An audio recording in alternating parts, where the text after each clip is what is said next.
राधे राधे भक्तों, आप सभी भक्तों का एक बार फिर से मेरे चैनल शिवानी की दुनिया में बहुत बहुत स्वागत है।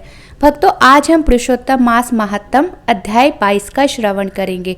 कल हमने पुरुषोत्तम मास महात्म अध्याय 21 में वाल्मीकि मुनि का राजा धृतधनवा को पुरुषोत्तम मास के नियम वर्णन करना इस वृत्तांत को सुना था।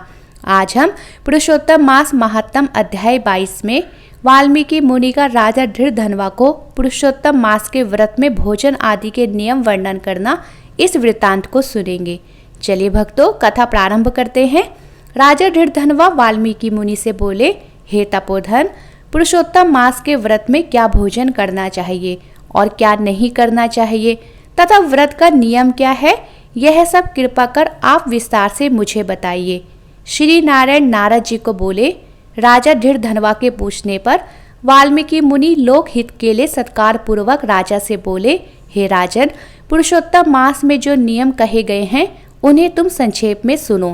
पुरुषोत्तम मास में नियम पूर्वक हविष्यान भोजन करे, अर्थात गेहूं, चावल, मिश्री, मूंग, जौ, तिल, मटर, पालक, नींबू, बथुआ, आलू, अरबी, अदरक, ऋतु के शाक, मूल, कंद, ककड़ी, केला, सेंधा नमक, दही, घी, दूध, मक्खन, कटहल, आम, हरड़, पीपर, जीरा, सौंठ, इमली, सुपारी, आंवला, गुड़ ले और बिना तेल के पकाए हुए भोजन को हविष्यान कहते हैं।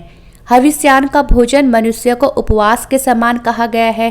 सब प्रकार के आमिष भोजन, मांस, शहद, बेर, राजमा, राई, मादक पदार्थ, दाल, तिल का तेल, लोहे से दूषित, भाव से दूषित, क्रिया से दूषित और शब्द से दूषित अन्न को त्याग दे। पराया अन्न, द्वेष, पर स्त्री गमन, तीर्थों को छोड़ परदेश ना जाएं। पुरुषोत्तम मास में देव निंदा, वेद निंदा, ब्राह्मण निंदा, गुरु निंदा, गौ निंदा, व्रती की निंदा, स्त्रियां, राजपुरुषों और संतों की निंदा नहीं करनी चाहिए। सूतिका का अन्न एवं फलों में जंबीरी नींबू मांस के समान है। धान्यों में मसूर की दाल मांस है और बासी खाना मांस के समान है। बकरी, गौ और भैंस के दूध के अतिरिक्त अन्य पशुओं का दूध मांस के समान है। ब्राह्मण से खरीदे हुए समस्त रस और पृथ्वी से निकला हुआ सांभर नमक मांस के समान है। तांबे के पात्र में रखा हुआ दूध, चमड़े में रखा हुआ जल, अपने के लिए ही पकाया हुआ अन्न को भी विद्वानों ने मांस के समान कहा है। पुरुषोत्तम मास में पूर्ण ब्रह्मचर्य से रहना चाहिए। भूमि पर शयन करना चाहिए। पत्तल पर चौथे पहर में भोजन करना चाहिए। रजस वाला स्त्री, चांडाल, मलेच्छ, पतित, संस्कारहीन, विप्रद्रोही, वेद धर्म न जानने वालों से पुरुषोत्तम मास में ना बोलें। रजस वाला स्त्री और कौवा का देखा हुआ, सूतक का अन्न, दोबारा पकाया हुआ तथा भुना हुआ अन्न ना खाएं। प्याज, लहसुन, छन्ना, गाजर, गोभी, मूली, बैंगन को भी पुरुषोत्तम मास में ना खाएं। इन पदार्थों को सब व्रतों में त्याग दे। अपनी शक्ति अनुसार भगवान विष्णु की प्रसन्नता के निमित्त कृष्ण चंद्रायण आदि व्रत भी करें। काशी फल, भटकटैया, लटजीरा, मूली, श्रीफल, आंवला, नारियल, लौकी, परवल, बेर, चर्मशाक, बैंगन, वेल और गंदे जल में उत्पन्न होने वाले शाक को प्रतिपदा से लेकर पूर्णिमा तक त्याग दे। गृहस्थ पुरुष सदा रविवार को आंवला त्याग दे। भगवान पुरुषोत्तम की प्रसन्नता के लिए जिन वस्तुओं का त्याग करे उन वस्तुओं को ब्राह्मण को दान देकर फिर स्वयं खानी चाहिए। हे राजन, व्रती पुरुष इन नियमों को कार्तिक और माघ मास में भी करें, क्योंकि नियम के बिना व्रती मनुष्य को कोई फल प्राप्त नहीं होता।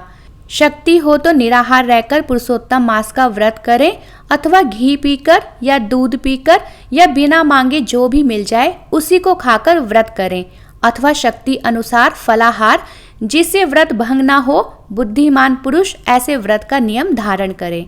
हे राजन, भक्त उपवास व्रत, नक्त व्रत और एक भुक्त व्रत, इनमें से एक का निश्चय करके व्रत आरंभ करें।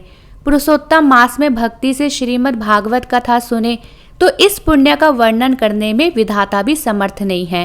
पुरुषोत्तम मास में 1,00,000 तुलसी दल से शालिग्राम का पूजन करने का पुण्य अनंत होता है। पुरुषोत्तम मास के व्रत में स्थित व्रती को देख यमदूत भी भाग जाते हैं, जैसे सिंह को देखकर हाथी भाग जाते हैं। हे राजन, इस मास का व्रत 100 यज्ञ से भी श्रेष्ठ है, क्योंकि यज्ञ करने से स्वर्ग प्राप्त होता है, किंतु पुरुषोत्तम मास का व्रत करने से गोलोक प्राप्त होता है। पृथ्वी के सब तीर्थ और देवता पुरुषोत्तम मास का व्रत करने वाले के शरीर में रहते हैं। पुरुषोत्तम मास का व्रत करने से बुरे स्वप्न, दरिद्रता, तीनों प्रकार के कायिक, वाचिक और मानसिक पापों का नाश हो जाता है। भगवान पुरुषोत्तम की प्रसन्नता के लिए इंद्र, यम, वरुण आदि देवता पुरुषोत्तम मास के व्रत में तत्पर हरि सेवक की सब विघ्नों से रक्षा करते हैं। पुरुषोत्तम मास का व्रत करने वाला मनुष्य जहाँ भी रहता है वहाँ भूत, प्रेत, पिशाच, यक्ष, राक्षस आदि नहीं रहते। हे राजन, इस प्रकार जो पुरुष पुरुषोत्तम मास की विधि पूर्वक पूजा करता है उसके फल को साक्षात शेषनाग भी कहने में समर्थ नहीं है।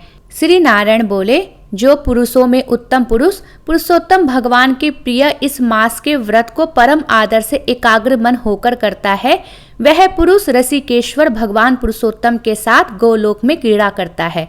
इति श्री पुरुषोत्तम मास कथा 22वां अध्याय समाप्त। बोलो भगवान श्री हरि की जय।